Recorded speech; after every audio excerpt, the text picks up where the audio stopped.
Film की शुरुआत में हम शार्लेट नाम की औरत को देखते हैं जो कि एक फ्लैट देखने के लिए आई हुई थी। फ्लैट देखने के बाद वो उसके ऑनर को पेमेंट कर देती है, यानी कि शार्लेट ने ये फ्लैट किराए पर ले लिया है।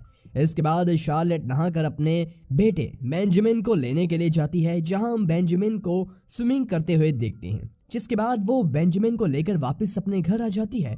अब यहाँ हम देखते हैं कि अगर शार्लेट के पास घर है तो उसने फ्लैट रेंट पर क्यों लिया। इसका जवाब हमें कुछ ही देर में आगे मिलेगा। अब उस रात शार्लेट बेंजामिन को एक कहानी पढ़कर सुनाती है, जिसके खत्म हो जाने के बाद बेंजामिन शार्लेट से दूसरी कहानी सुनाने के लिए कहता है। इस पर शार्लेट उससे कहती है कि अब बहुत रात हो गई है, इसलिए वो चुपचाप सो जाए। और अगली सुबह हमें शार्लेट के पति मैक्स को दिखाया जाता है, जो कि प्रोफेशन से एक आर्किटेक्ट है। और उन दोनों के बीच के प्यार को देखकर हम समझ पाते हैं कि उनकी शादीशुदा जिंदगी काफी अच्छी कट रही है। अब इसके बाद के सीन में हम शार्लेट को एक हॉस्पिटल में देखते हैं, जहां हमें पता चलता है कि वो एक डॉक्टर है। इसलिए शार्लेट अपने पेशेंट को देखने के लिए जाती है, जिसके शरीर में बहुत सारे बाल होते हैं। थोड़ी देर बाद हम शार्लेट को उसी पेशेंट के साथ इंटीमेट होते हुए देखते हैं, जो कि उसी फ्लैट में होता है जिसे स्टार्टिंग में हमने शार्लेट को किराए पर लेते हुए देखा था। और इससे हमें पता चलता है कि ये फ्लैट शार्लेट ने दूसरों के साथ रिलेशन बनाने के लिए लिया था। इसके बाद शार्लेट वहां से नहाने के बाद एक यूनिवर्सिटी में स्टूडेंट्स को मेडिकल साइंस पर लेक्चर देने के लिए जाती है। अब अगले दिन शार्लेट फिर से अपने एक दूसरे पेशेंट के साथ इंटीमेट होती है। असल में वो इसी तरह रोज अलग अलग पेशेंट्स के साथ उस फ्लैट में जाकर इंटीमेट होती थी, और जिनसे भी वो इंटीमेट होती थी उन सभी में कोई ना कोई कमी होती है।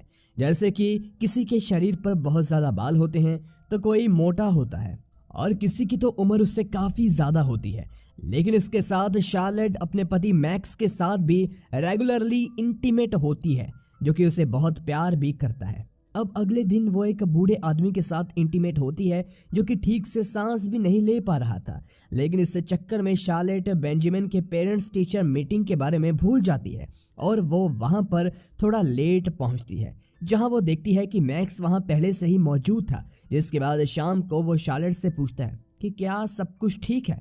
तो शार्लेट उसे कहती है हाँ, सब कुछ सही है, उसे कोई दिक्कत नहीं है। अब अगले दिन शार्लेट मैक्स को पिकअप करने उसकी कंस्ट्रक्शन साइट पर जाती है, जहां एक बिल्डिंग का काम चल रहा होता है। तो मैक्स शार्लेट से कुछ देर वहीं रुकने के लिए कहता है, क्योंकि अभी उसका काम खत्म नहीं हुआ था। इसलिए शार्लेट अब उस बिल्डिंग के अंदर जाकर ऐसे इधर उधर घूमने लगती है। वहां उसे एक वर्कर काम करते हुए दिखता है, जो कि शार्लेट का पेशेंट रह चुका था, और साथ ही वो उसके साथ इंटीमेट भी हुआ था। लेकिन शार्लेट उसे पहचान नहीं पाती, और जब वो वर्कर शार्लेट का हाथ पकड़ता है तब वो अचानक से अजीब बिहेव करने लगती है। वो वर्कर उससे शांत कराने की कोशिश करता, मगर उल्टा शार्लेट उसके फेस को जोर से पंच करती, और फिर दोबारा से उसे एक दूसरा पंच करने के बाद ना जाने उसे क्या होता, वो वहीं बेहोश हो जाती। जिससे हम समझ पाते हैं कि शार्लेट का किसी तरह का नर्वस ब्रेकडाउन हुआ है। उसी के साइड इफेक्ट्स के कारण वो बेहोश हो गई। अब हम शार्लेट को अगले सीन में हॉस्पिटल में देखते हैं, जहां उसके पास मैक्स भी बैठा हुआ था। जिसके कुछ देर बाद शार्लेट को होश भी आ जाता है। लेकिन इस घटना की वजह से शार्लेट की सच्चाई मैक्स को पता चल चुकी थी कि वो अलग अलग लोगों के साथ रिलेशन बनाती है।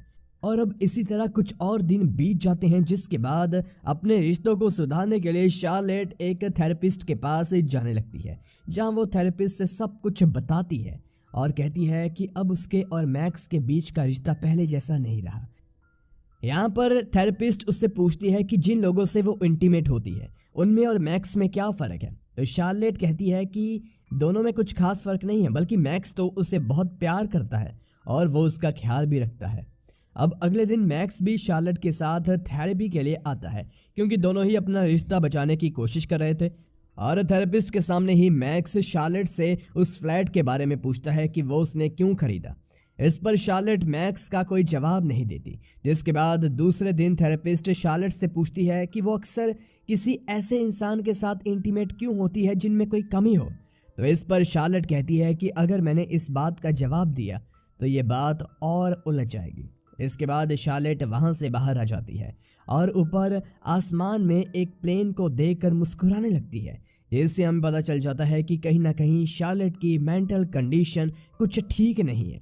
और इसी वजह से कोर्ट शार्लेट को उसके पेशेंट के साथ इंटीमेट होने और उसकी खुद की मेंटल कंडीशन ठीक ना होने की वजह से उसे ब्लैक लिस्टेड कर दिया जाता है और साथ ही उसके मेडिकल लाइसेंस को भी छीन लिया जाता है, जिस वजह से अब शार्लेट कोई काम नहीं कर सकती थी। और इस बात का जब मैक्स को पता चलता है तो वो शार्लेट और इससे शादी को दूसरा मौका देने के लिए तैयार था, इसलिए वो शार्लेट की गलतियों को माफ़ कर देता है। इसके बाद हमें 2 साल बाद का समय दिखाया जाता है, जहां हम शार्लेट को मैक्स के साथ इंडिया में देखते हैं और अब उनके 2 जुड़वा बच्चे भी हो चुके थे। दरअसल शार्लेट का काम छूटने के बाद मैक्स उसे इंडिया में रहने के लिए आ गया था। तो हम देखते हैं कि अब शार्लेट भी अपनी कंडीशन से धीरे धीरे रिकवर कर रही होती है, मगर एक दिन शार्लेट मैक्स की वर्किंग साइट पर जाती है, जहां मैक्स से शार्लेट को किसी वर्कर से बात करते हुए देख लेता है और ये देखकर उसे फिर से शार्लेट पर शक होने लगता है कि कहीं ना कहीं शार्लेट ने वही सब शुरू तो नहीं कर दिया, लेकिन वो इस बारे में शार्लेट से कुछ नहीं कहता। अब एक दिन शार्लेट दुकान से जाकर एक साड़ी खरीद कर लाती है और उसे अपने लिए एक ड्रेस बनाती है। दरअसल शार्लेट की जॉब छूटने की वजह से वो घर पर दिन भर बोर होती रहती थी। अब कुछ दिन बाद शार्लेट दोबारा से उसी बिल्डिंग में जाती है जहां पर मैक्स का काम चल रहा था।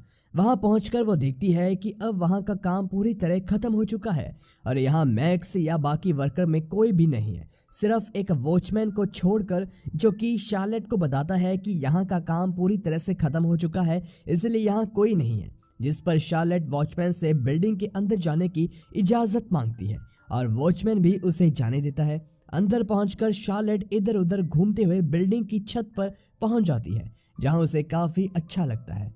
वहां अचानक से मैक्स घर आ जाता है और शार्लेट को घर में ना पाकर वो घर की मेड शांति से शार्लेट के बारे में पूछता है, जो कि उसे बताती है कि शार्लेट कहीं बाहर गई है और वो हर रोज़ इसी समय बाहर जाती है।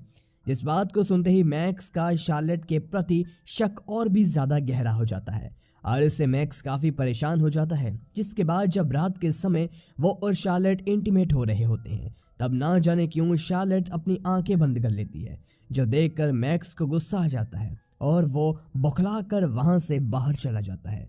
इसके बाद अब अगले दिन जब शार्लेट घर से निकलती है तो मैक्स चुपके से उसका पीछा करता है, जिसके बाद शार्लेट फिर से उसी बिल्डिंग के अंदर चली जाती है, जिसके पीछे मैक्स भी अंदर जाता है और इस तरह वो छत पर पहुंचता है, जहां पर वो शार्लेट को एक कोने में चुपचाप बैठे हुए देखता है, जिससे मैक्स को खुद से नफरत होती है और वह वहां से चुपचाप चला जाता है।